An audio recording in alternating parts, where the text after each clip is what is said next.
नमस्कार। 18 माह के डीए एरियर को लेकर कर्मचारियों द्वारा लंबे समय से की जा रही मांग पर सरकार ने दिया जवाब। बात करेंगे पूरी खबर के बारे में विस्तार से, तो उससे पहले आप जल्दी से हमारे चैनल को सब्सक्राइब जरूर कर लें। तो 1.5 साल से डीए एरियर पर जो सरकार की ओर से रोक लगा दी गई थी और अब डीए बहाल कर दिया गया, वापस डीए नहीं दिया जा रहा है, उसकी डिमांड पर सरकार ने क्या जवाब दिया है।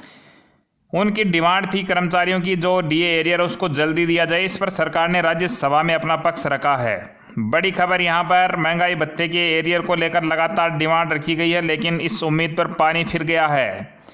एरियर को लेकर सरकार ने साफ कर दिया है कि उनका ऐसा कोई विचार नहीं है। केंद्र सरकार ने राज्यसभा में बताया कि 1.5 साल की अवधि के लिए किसी तरह का बकाया पेमेंट करने का विचार नहीं है। इसका अर्थ यह हुआ कि जनवरी 2020 से 30 जून 2021 तक एरियर का भुगतान नहीं होगा। सरकार की तरफ से आए इस बयान से केंद्रीय कर्मचारियों को बड़ा झटका लगा है। हालांकि यूनियन का मानना है कि वह इसको लेकर सरकार से बातचीत करेंगे। सरकार ने क्या तर्क दिया है, तो वित्त मंत्री का कहना है कि महंगाई भत्ता और महंगाई राहत को पिछले साल कोरोना वायरस संक्रमण की बढ़ती दिक्कत को देखते हुए रोका गया था। कोविड-19 के चलते ये फैसला इसलिए किया गया क्योंकि इससे सरकारी वित्तीय संसाधनों पर कम दबाव पड़े। महामारी की स्थिति में अलग अलग तरीके से संसाधन जुटाना जरूरी था। तो केंद्रीय कर्मचारियों के अलावा 1 अप्रैल 2020 से 31 मार्च 2021 तक सांसदों की सैलरी में भी कटौती की गई थी।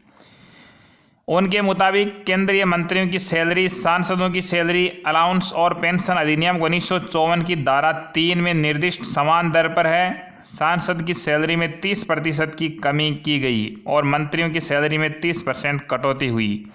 हालांकि केंद्रीय कर्मचारियों की सैलरी में किसी तरह की कटौती नहीं की गई और न ही डीए में कटौती हुई। पूरे साल उनकी सैलरी और डीए का भुगतान हुआ है। सिर्फ महामारी में हालत को देखते हुए महंगाई भत्ते में अतिरिक्त वृद्धि को 1/1/2020 से 30 जून 2021 तक फ्रीज किया गया था, जिसे 30 जून के बाद से हटा दिया गया है।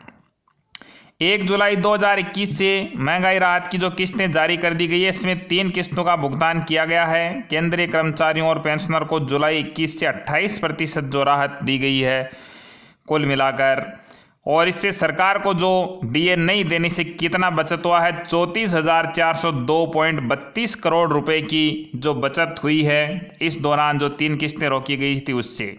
अब अगली जो बड़ी खुशखबरी कर्मचारियों के लिए यह है कि जल्द ही उनका डीए है वो 3% और बढ़कर 31% हो सकता है। जून 2021 के महंगाई भत्ते का ऐलान होना है। इसका होने पर डीए 31% पहुंच जाएगा, यानी केंद्रीय कर्मचारियों की सैलरी में 3% का और इजाफा होना है। हाल ही में जो आंकड़े जारी किए गए हैं महंगाई भत्ते के लिए, AICPI के आंकड़ों से साफ हो गया है कि जून 2021 में महंगाई भत्ता 3% बढ़ने की संभावना है। यह अभी 28% पर है, लेकिन 3% और जुड़ने से ये 31% पर पहुंच जाएगा। तो इस तरह से जो राज्यसभा में जवाब दिया गया है वित्त मंत्रालय की ओर से, उससे ये स्पष्ट हो गया है कि सरकार किसी भी प्रकार का जो 18 महीने का एरियर है वो देने के मूड में नहीं है। इसके लिए कर्मचारियों को संघर्ष करना होगा, लगातार वार्ताएं करनी होगी, सरकार से दबाव बनाना होगा, तभी जाकर कोई बात बन सकती है। तो ऐसे ही लेटेस्ट और नवीनतम अपडेट्स के लिए हमारे चैनल के साथ